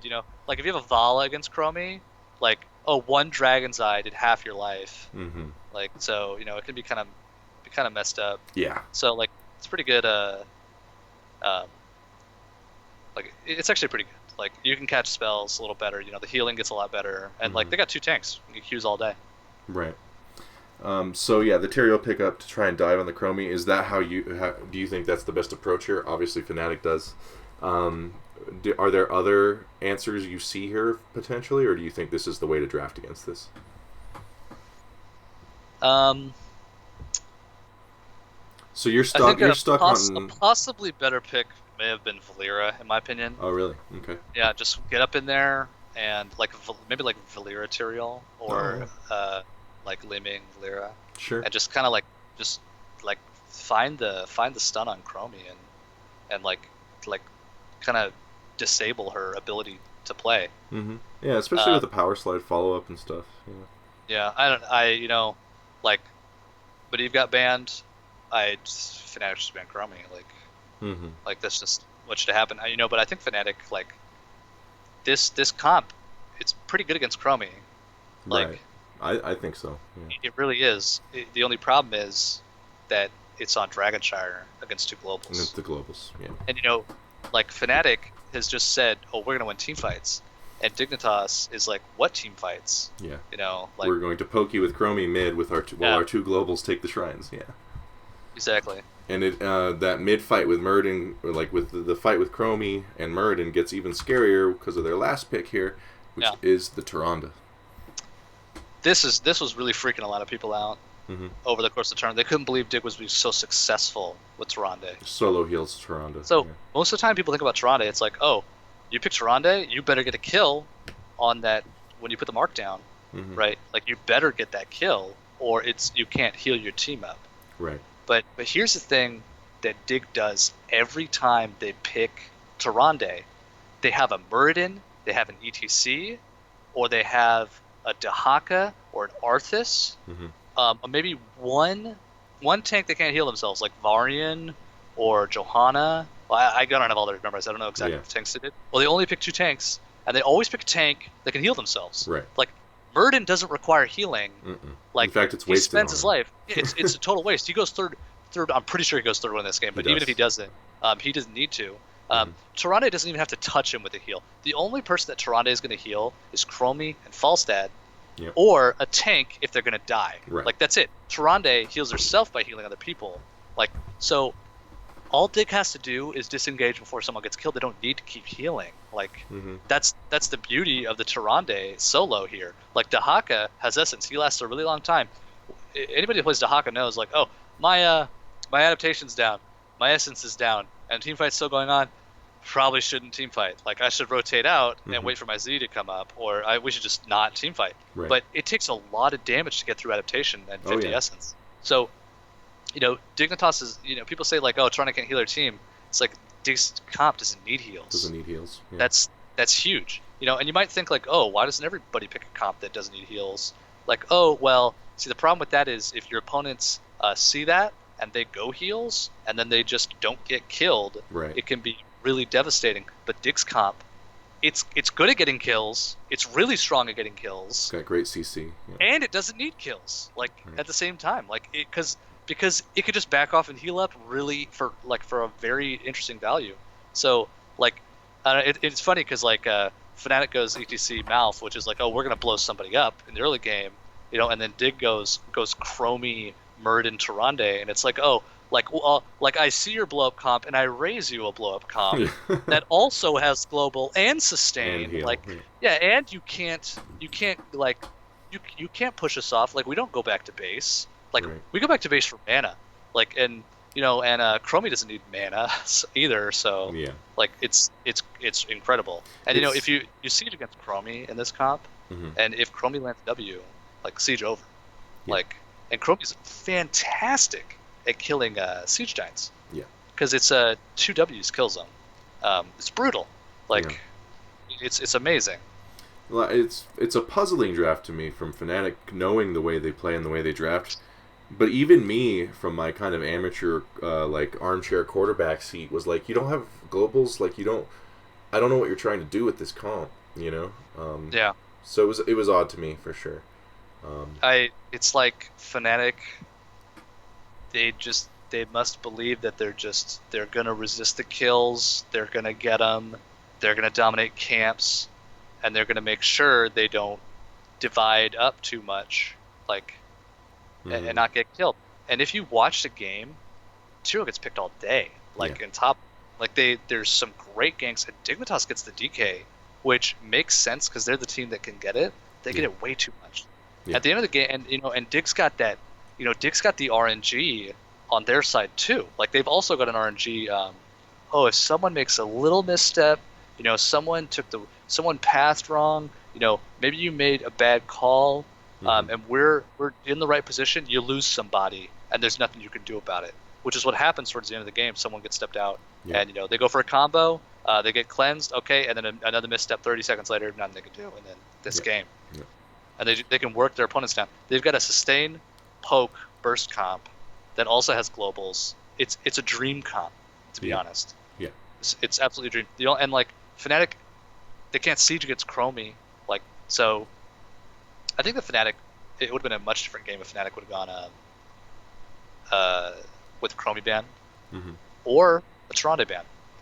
I mean, I don't know if Dig lost a game with Tyrande, like, or they probably did, but like, they're so successful with it. Like, like, take the rig out right from under them. Where they go Karzim, Yeah. Like, they go Rhaegar here. Yeah, they get kind of stuck on the healer if you do ban that. If your opponents have Karzim, that means that they know that someone on their team's going to get killed. They're going to get palmed. You have so much forward momentum on Fnatic. Like, why would you care about that? If they're Rhaegar, they're going to Ancestral, but Rhaegar just holds off the tide. He doesn't enhance, that kind of composition. Right. So it's kind of interesting to me that they end up going with that. Mm-hmm. And obviously, you watch the game, it's just global city, just globals just generating pressure everywhere. Oh, they did exactly what they set out to do this game, and they got the Dragon Knight early and often. So, like, it was a weird kind of, like, I love watching Dignitas, and I think they're really good even before they won this thing. But, like, I did not expect Fnatic to go kind of out like that, I guess. It was weird. They just seemed to be off. I don't know, maybe they did underestimate their opponents. I'm not sure. Maybe they just had an off weekend, I don't Same know. with Misfits. I mean, Man, I mean, what they said, like Dig, this was their 13th game that day. right. It was like ridiculous, and all their sets, except for like at the beginning of the day, or it was no, they did the 2 sets, all of them, or the 3 sets, all of them went to the last game. Mm-hmm. Like it was crazy. Like they had to play the maximum number of games. Yep. Like and Fnatic, this is like it's like second set, and I think they 3-0'd the other one or something. Right. Like they had the momentum of confidence in never losing, and Dignitas just like they had the endurance and all. There's not a lot of, or there's a ton of Dignitas drafts in the whole tournament, and in my honest opinion, I think they won every single draft they did the entire tournament. Wow. Every single time. There's no game where after it's over, people were saying, what was Dig thinking with that X pick? Like, most of their games, it always came down to a mistake, or, they just weren't, like, executing properly. But they always were smart. They always were consistent. I would say, if you don't think they won the draft, they never lost it. Right. Like, they never were at a huge disadvantage. Yeah. And so, and right up until the end, I mean. Yeah. They seem to draft, to me, and I've been watching, I watch them whenever I can because I just like that team, but they always seem to draft the most map-centric to me, even in EU. They emphasize the objective more than any other team. Is probably why I like them so much. But yeah, they're great drafters. I'm pretty sure that's Baker. I'm not sure who their drafter is, but yeah, I don't know. It's fun to watch for sure. EU's come a long way in the last year. They're like so leveled up. Super fun to watch. And I'm looking forward to more Misfits and more Dignitas and all that. So, I also really like Team Expert. I really like ADRD's drafts. Big fan of his drafting, because they're different, and they work. They're like the EU team.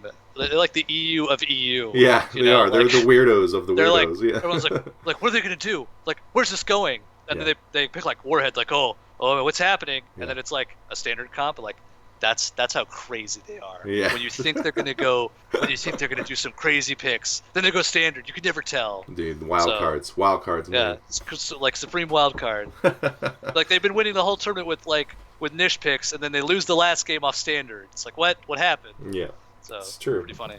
All right. Well, before we go, I have a question. What do you think? I just thought of this just now because I was looking at the PTR.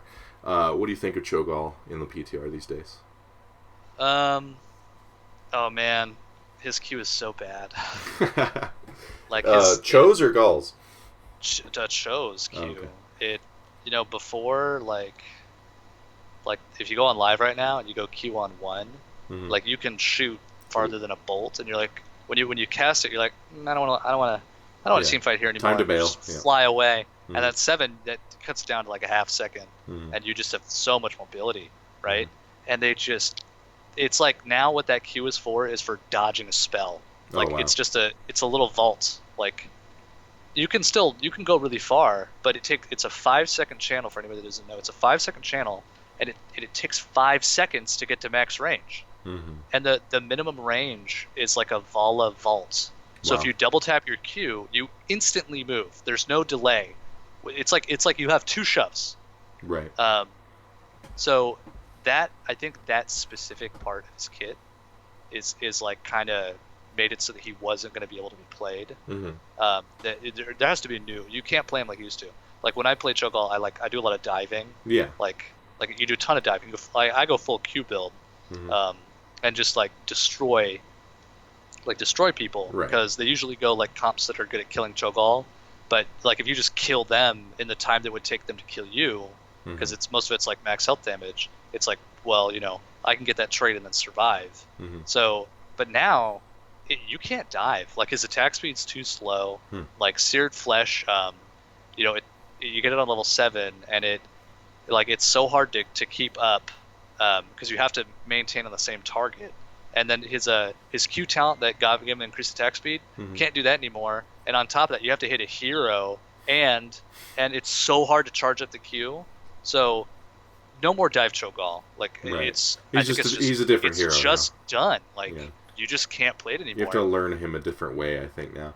Yeah, and Um, but he gets the runic blast yeah. that was Gall's talent. Now it's his Right. on 7. I don't think you go any other talent. Right. Like I don't, you can't go Seared Flesh, and the other one's like what you heal when you have the Ogre Hide trait. Yeah. Like don't go that. Like it's Yeah. not good. Kill them instead. Yeah. Yeah, and so I think you always go that. So it's like now you've got this great poke potential. Mm-hmm. Plus, uh, Gall has these incredible talents. You know, taking a second off his queue permanently if you finish Yeah. that quest. Oh, it's crazy. He can And nuke he's like got crazy. that yeah, and he's got that 2% on 13. Doesn't compete with like anything. Mm-hmm. They took away Dread Shield. I understand that because you don't want to give shields to someone with armor too much. Right. Which I think that if they left it in, it still wouldn't have helped, or it wouldn't have done that much. They got the Giant Scorcher on 13 now, or it's like Shadow Flame's Fury or something. I don't know if they changed the name. Yeah. Like that's huge with the 2-second cooldown. Oh, it's great. Yeah, the like, one that stood out to me was the one that reduces his cooldowns by 75% when he has his trait active. It's when he has the trait. Yeah. And then Cho takes it. Right. He gets 75%, not increased, it's reduced yeah. cooldown rate. Mm-hmm. So, quick thing on numbers. It's 100% increase would be half cooldowns. Right. So 75% increase is like 60% cooldowns. Mm-hmm. So it's not exactly that, but right. it's still it's huge. not what it sounds like, but it is a lot. Yeah. Yeah. Yeah. The only problem with that talent is it competes with the Shadow Flame one. Right. And in my opinion, it's like, why take away 25% damage to deal more damage? But I guess if you need the trait, it can be a cool thing. Mm-hmm. I think the way you should play Trollgall now is you should put the trait on Gall and never take it off. Right. Yeah, I don't think unless you're absolutely going to die or something. Yeah. Yeah, unless it's going to save you is right. the only time you take it away. Or if you go that Ogre Hide talent where it gives you the hardened shield on 16. Mm-hmm. I don't remember. I've only played him a couple times. Yeah, it's on 16 now. It's while you're queuing, you're unstoppable, and you also heal for like I don't know if it was like 300 a second or 600 a second. Mm-hmm. Heal, that's no heal at all. It doesn't really do that much. But right. Or you can go unstoppable. Like so, if an ETC slides you, and you're like you just start winding up that arm, you know, right. like all you have to do at that point is just walk out. So that talent's really cool actually.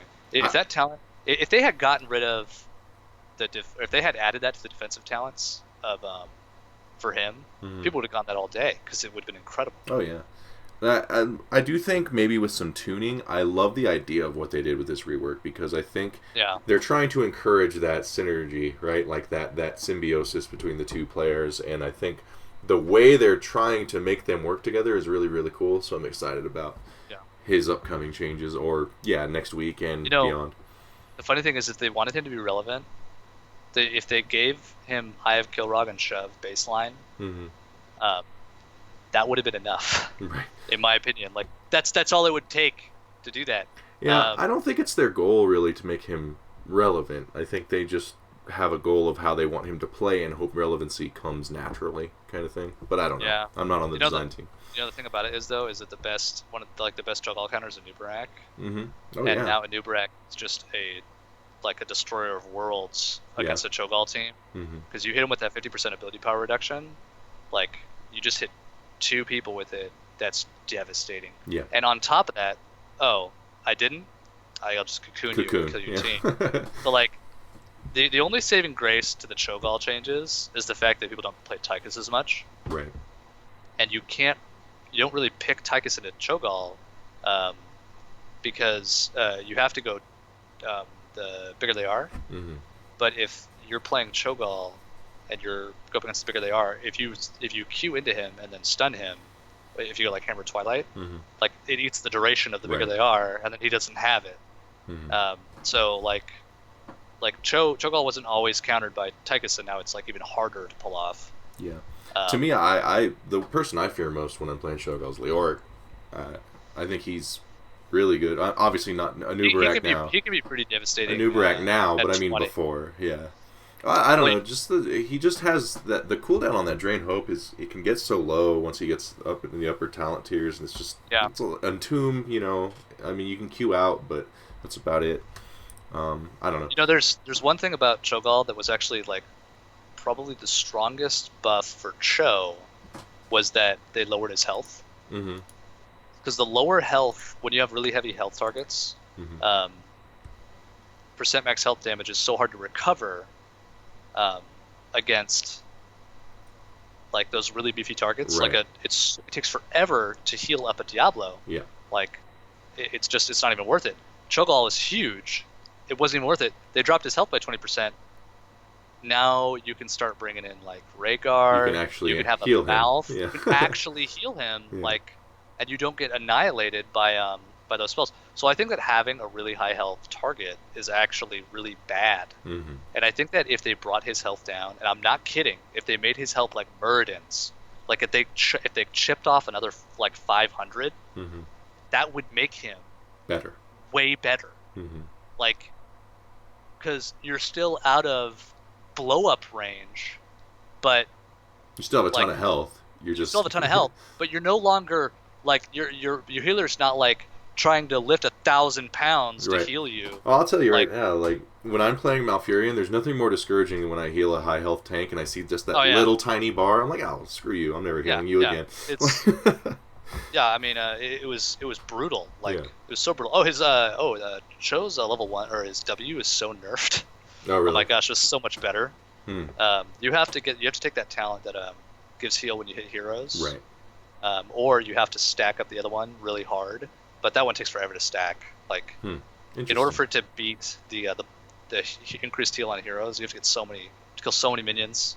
Like, if you only kill minions, it takes like if you don't kill minions and you get, or if you kill minions and you get all the waves, it takes like 30 minutes to get up. So you have to get kills. So basically, you have to get a ton of kills. Mm-hmm. So it doesn't really like help at all. But you know, the really cool part about that hero is that there's all this battle momentum stuff on him. Mm-hmm. Like all auto attacks lower shove, auto attacks lower your W, landing an E lowers E, landing a Q per target lowers cooldown on Q. Like there's a ton of stuff that's really cool. Yeah, there's a ton of intriguing things in his talents now, for sure. Yeah. I agree, and I'm excited about him, and I think with some numbers changes, he might be an actual thing. We'll see. Those level 20 talents where you get armor or damage, those talents are so bad. They're so bait talents. Are they? Oh, yeah. Like I said, I've only played him a couple times, but I'm looking forward to trying the stuff out. Yeah. I mean, the strongest you are with Cho'Gall is level 20. Mm-hmm. And like if Cho doesn't want to take damage, he should just go like Gift of Cthulhu and just kite for years. Mm-hmm. You know. And if Gall, and I think the only one that works with is Gall getting the ability power. Mm-hmm. And even then, like, it takes so many kills. And if you're already getting kills, you get the ability power to get more kills. Doesn't make sense. It's kind of weird. The reduced health or the reduced death timer might actually be pretty relevant, because if you could build a dive comp with him possibly and then trade a kill or two, you could win the game off of him coming back afterward. Yeah. So it'll be really interesting to see what people do. But yeah, I'm looking forward to it. I want to see what they do with new Cho'Gall. See if maybe some teams can draft him at a high level. I don't know, because he was played a few times, like 3-4 months ago, wasn't it? Like, you know, he saw play in tournaments and stuff. Every once in a while. Then he'd fall off. Then he fell off completely. So maybe we'll see him again. He lost that brutal game, teammate versus DTS. Yeah, that's right. It was like, why? Yeah. So I remember that one. I think we're gonna see. Well, if you play a lot of quick match or hero league, you definitely see him. Team league, yeah, for sure. For sure. Oh yeah. Because if you know, Cho'Gall live right now, if you're in a duo queue in like team league and you last pick him and your teammates get the heroes that help him and you're good at him, you can destroy a lot of people because they're not used to it. They're not ready for it. It's not a hero you can just naturally beat. You have to have some knowledge and some experience. Yeah. Yeah. For sure. Definitely. Battery. What do you got? Do you know when your next match is in the HGC Open? Let me bring it up. It's not soon, that's for sure. Okay. Probably playing Arcanum. Oh, okay, cool. Yeah. 2 weeks. Let me see. Sure. I got the website. I don't know what the day is. The Gosu Gamers website. It's kind of weird. Yeah, yeah. So it's March 18th is when the registration ends, which is a Saturday. So it's the 20th or the 21st, whichever one they do. The 20th. So that's the 20th. next open. Yeah. All right. So later this month, about 2 weeks or a little more, you'll be able to see Even in Death playing in the Arcanum and Open Division shortly after that. You can give Batterry a follow at the address right under his handsome face there. The VOD of this will be up within 24 hours. If you missed anything, I am going to start working tomorrow on converting all our episodes to podcast format, so you can listen to the audio too. But yeah, anyone else you want to shout out to or plug or anything? No, Okay. No one deserves it. Fair enough. I agree. Just me. Just follow me. Follow Battery. They don't matter. All right. Follow Battery. And Nobody do you stream? No, I he should, doesn't stream. but Okay. I don't. All right. Okay, well, thanks, man. I really appreciate you coming on. It was a very informative show. Yeah, thanks for having me. I had a lot of fun. Yeah, we'd love to have you again. And yeah, good luck in your matches with Even in Death. Oh, thank you. All right, talk to you guys later. Bye-bye.